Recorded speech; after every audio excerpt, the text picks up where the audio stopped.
Welcome back to the I Just Called podcast. In this episode, we talk about the re-release of Sixx:A.M.'s Prayers for the Blessed and Prayers for the Damned albums, which I'm super excited about.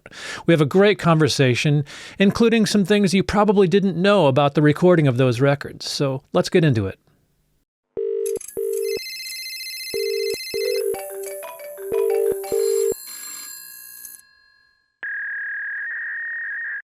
So how's it going? It's good. We're trying a different schedule here. It is now early AM for you and evening for us. Continents away. So I'm the one drinking coffee this time, right? Yes, you are, which is great. It's going to be interesting. Not. It's going to be interesting to see how the energy is different. I was wondering about this because I actually feel really good right now. I've got tons of energy because for me, between 5 and 7 in the morning is my favorite time of day. It's when my mind feels the clearest and the most kind of creative. So it will be interesting to see what the difference is. Yeah. How does your voice feel in the morning, James, when you've just woken up? Nice. Thank you for asking, Robert. Thank you for pointing that out because my voice feels quite good right now. Nice. My voice low. feels it does feel lower, and so I'm happy about that. Morning voice. Morning voice, exactly. So this is kind of a cool week because we are re-releasing Prayers for the Damned and Prayers for the Blessed, the two final albums that Sixx:A.M. did, but we're releasing them as a package. Which I'm very excited about. Isn't that cool? It's so cool. I mean, it really is like, I think, how we always saw them anyway. So they were this huge kind of project that happened all at once. So they're sister albums, they belong together. It's awesome. Yeah, that's exactly how I feel about it. Because when we were making those records, it was such a chaotic, crazy time because we were touring quite a bit, and we were writing 2 full records, recording 2 full records, and so there was about a 1.5 year period of time where it was just nonstop for us. You remember that? Oh, it was crazy, and I think it's actually kind of shocking to come home from being on the road so much and then to just be locked in a studio, for months on end. And you were working some days was a normal day, but most days was like a 16-hour, 20-hour day. Like it was really intense. It was. I look back on that time and quite honestly, the intensity of that, we'll say year-long period of time really played into the reason that I decided to step away from everything. I mean, we were all really burnt out. Definitely. But back to the re-release, I'm so excited about it because we always originally felt that these 2 albums should be released together. At least I did. We wrote them with the intention of them being together, to be experienced as an entire package, and it didn't end up that way because obviously we wanted to stagger the releases to take advantage of time and of touring and all of that. But I always felt a little disappointed in the fact that people weren't introduced to those songs as one whole thought process, So that's why I'm pleased that we're re-releasing them as a package, as Blessed and Damned together. Because I think that at least for those that are going to discover this now, they will discover it, they will experience it the way I always intended it to be experienced. Yeah, and I think when you were producing all of that music, it wasn't like, and you can talk more about this than I can, but it wasn't like both of those albums were really planned out exactly what was going to be on each one, in the sense that as you were writing songs, like a song would move from one album to the other because it just started finding a home in the second record, not the first one. And so they are really connected songs, and there's stories there, that's exactly right. That was kind of, that's what I was trying to say, is that it wasn't like we just wrote album number one, right, and then started writing album number two. Like you just pointed out, we would have a song that was intended for album one, and then all of a sudden we'd think, you know what, this would fit into this story if we placed it on album two at this point, right after this song or right before this song. So we were constantly shuffling things around. So that gives you an idea of how much these songs were actually supposed to be consumed as one piece, And there was excitement leading up to the second one coming out, of course, but... Well, yeah, and listen, I understand that we had to do it that way. Right. We had a tour schedule that was very specific. Didn't we have a Damned tour and then also a Blessed part of the tour? We toured, mostly we got to tour Damned, and then Blessed kind of came out, and then we still did tour a bit, but we did get to tour the Damned record, I would say, a bit more than we did with Blessed. But, I get it. It's like you can't just release one season of Breaking Bad and immediately give them the next season of Breaking Bad. It's like there was an excitement to giving a little bit of breathing room and then getting to hear the next record. But it's also kind of fun to just binge them.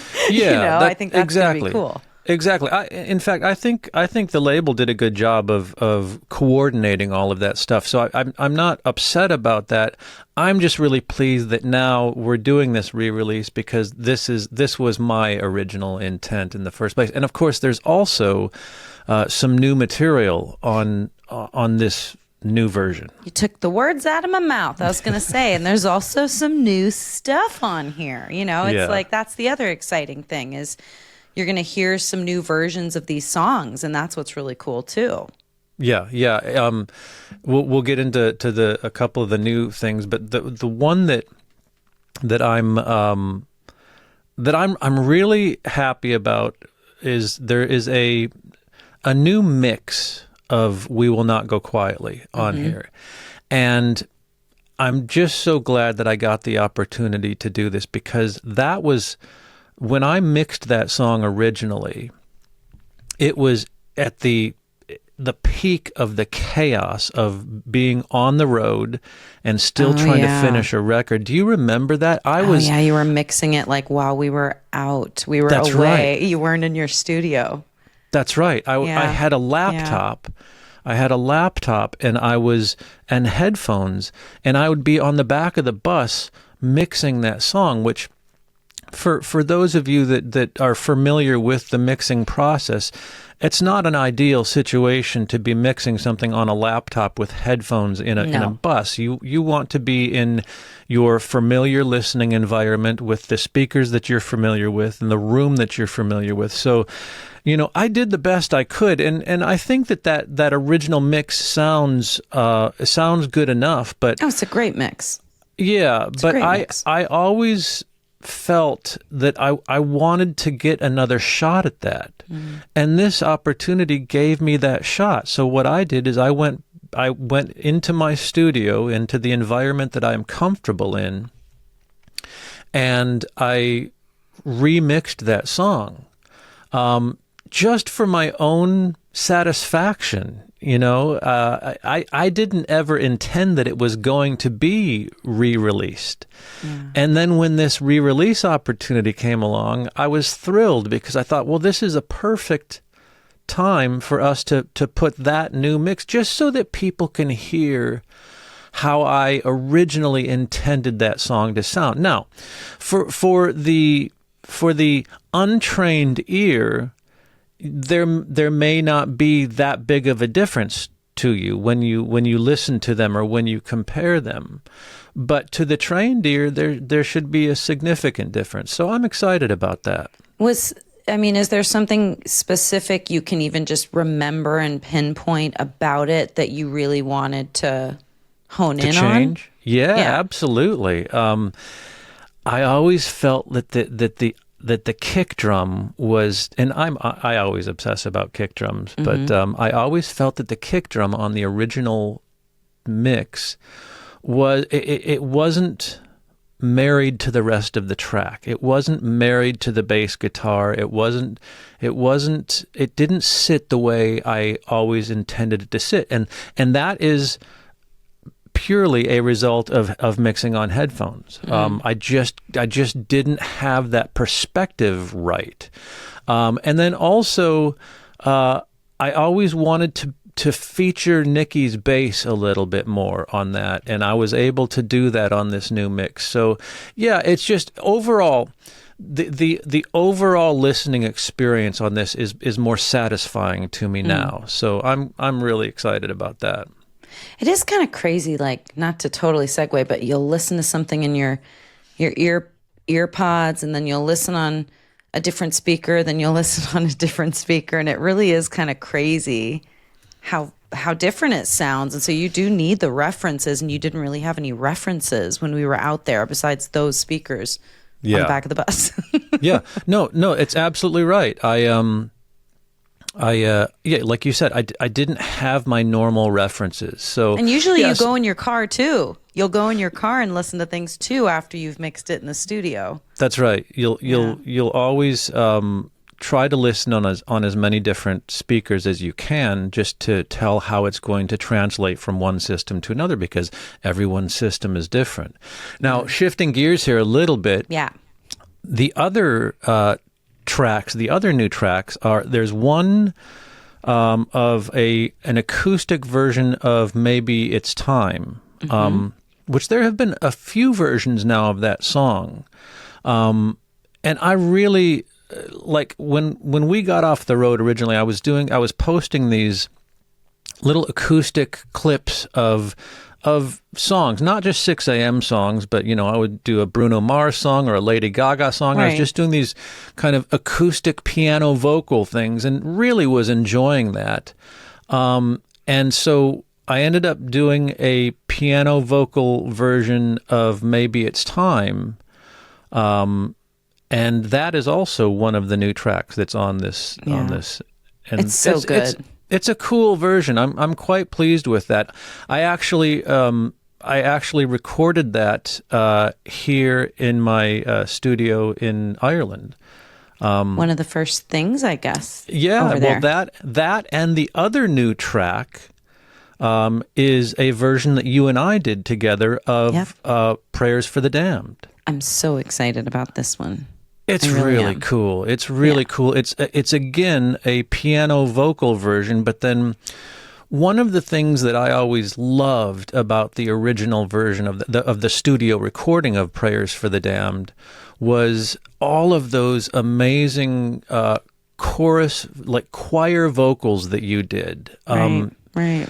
And as the song kind of crescendos, your just kind of gospel-y, churchy vocals just kind of take over that whole final chorus. Yeah. And so when we did this new version, I wanted to make sure that we still had that element, because to me, that is such a critical and integral part of that song. So, and you just nailed it on this new version. Those vocals you did are just so cool. It was really fun. I mean, the original has more of like this, I always thought of it as kind of, there's this kind of gothic sort of haunting, there's kind of the gospel chorusy sound, but there's also the kind of operatic, like almost churchy in a different way kind of sound that was on that original track. And this one is obviously, it's so much more stripped down. It's so much more intimate, but there's still a gospel element to it, but it's a little bit warmer and a little bit, it's a different energy. It's amazing how it's the same song, but it's a very different energetic version of that song. And it's just it was really fun to get to do that, because I didn't know if I would ever sing on anything 6 a.m. again. So it was just exciting to get to rework that song because we always played that song on the tours too. I mean, honestly, I didn't know if I was ever going to sing on a 6 a.m. track again. And that was interesting because when I did that vocal, it had been a long time since I had sung anything. But I think that the vocal turned out pretty good. I'm so good. I'm quite pleased with it. So. Oh, and it's just nice to. I think what's cool about the acoustic versions or the more stripped down versions of some of these songs is that as a singer, you really do have to reinterpret the song a little bit and figure a lot of it and figure out how to change the textures in certain places, and you really have to relearn to sing it anyway, than what it would have been. So it is a whole different take, and I just think it's a really fun thing for the fans to hear. I hope that everybody loves it because it was really fun to make it. I hope so too. And but my main hope is just that, maybe people that aren't familiar with 6 a.m.'s later material. I do meet people nowadays that are familiar with, for instance, one of our albums. Right. A lot of people, of course, are familiar with the Heroin Diaries. I've run into some people that were only familiar with This Is Gonna Hurt. Definitely, I've run into some people that were only familiar with Modern Vintage because Modern Vintage came at an interesting arc of 6 a.m.'s career. To me, Modern Vintage was my favorite 6 a.m. album. And I think if you were to ask DJ, I think he would say This Is Gonna Hurt is his favorite album. I think I've heard him say that before.